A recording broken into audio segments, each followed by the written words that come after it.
नमस्कार, मैं हूं दिबांजलि मोइत्रा।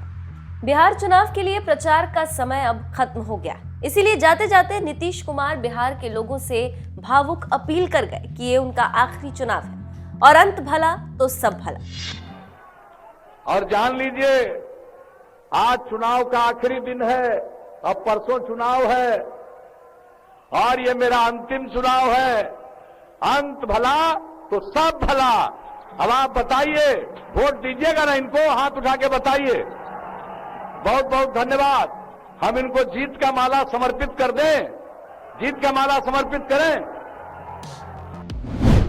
नीतीश कुमार का ये बयान आखिरी समय में मारे गए ब्रह्मास्त्र के तौर पर देखा जा रहा है, लेकिन लोक जनशक्ति पार्टी के अध्यक्ष चिराग पासवान नीतीश कुमार के इस आखिरी ब्रह्मास्त्र को भी फेल करने में जुट गए। बिहार चुनाव की शुरुआत से ही नीतीश कुमार की पार्टी के पीछे हाथ धोकर पड़े चिराग पासवान को जैसे ही पता चला कि सीएम नीतीश कुमार अब अगला विधानसभा चुनाव नहीं लड़ेंगे, तो उन्होंने तुरंत ट्विटर पर मोर्चा संभाला और नीतीश कुमार पर जबरदस्त हमला बोल दिया। उन्होंने अपने ट्वीट में लिखा, साहब ने कहा है कि ये उनका आखिरी चुनाव है। इस बार पिछले 5 साल का हिसाब दिया नहीं और अभी से बता दिया कि अगली बार हिसाब देने आएंगे नहीं। अपना अधिकार उनको ना दें जो कल आपका आशीर्वाद फिर मांगने नहीं आएंगे।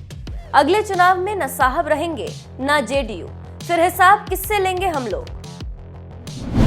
एक और ट्वीट में चिराग पासवान ने बिहार की जनता से बीजेपी एलजेपी सरकार बनाने के लिए अपील करते हुए कहा, जेडीयू प्रत्याशी को दिया गया एक भी वोट कल आपके बच्चे को पलायन पर मजबूर करेगा।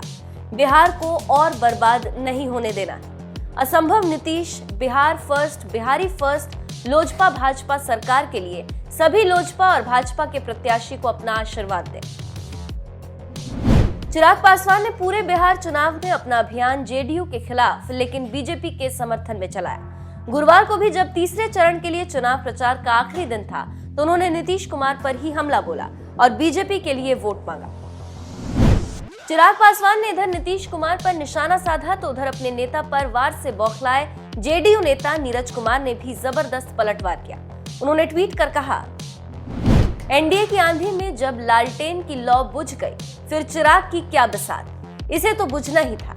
चिराग के पास अब तेजस्वी यादव जिंदाबाद करने के सिवा कोई चारा शेष नहीं। फिलवक्त देखना लाजमी है कि दिल्ली का रुख करते हैं या फिर अभिनय की काल्पनिक दुनिया में। जहां फेल हो, राजनीति का रुख किए।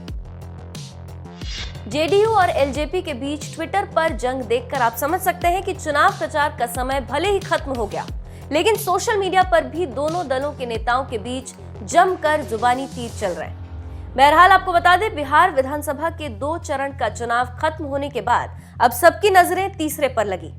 इस अंतिम चरण में जिन 78 सीटों पर चुनाव होना है, उनमें सर्वाधिक 23 सीटों पर राजद और जदयू आमने सामने होंगे, जबकि आरजेडी और बीजेपी का मुकाबला 20 सीटों पर होगा। इस चरण की 3 सीट पर विकासशील इंसान पार्टी और आरजेडी के बीच चुनावी भिड़ंत होनी। नतीजे 10 नवंबर को आएंगे।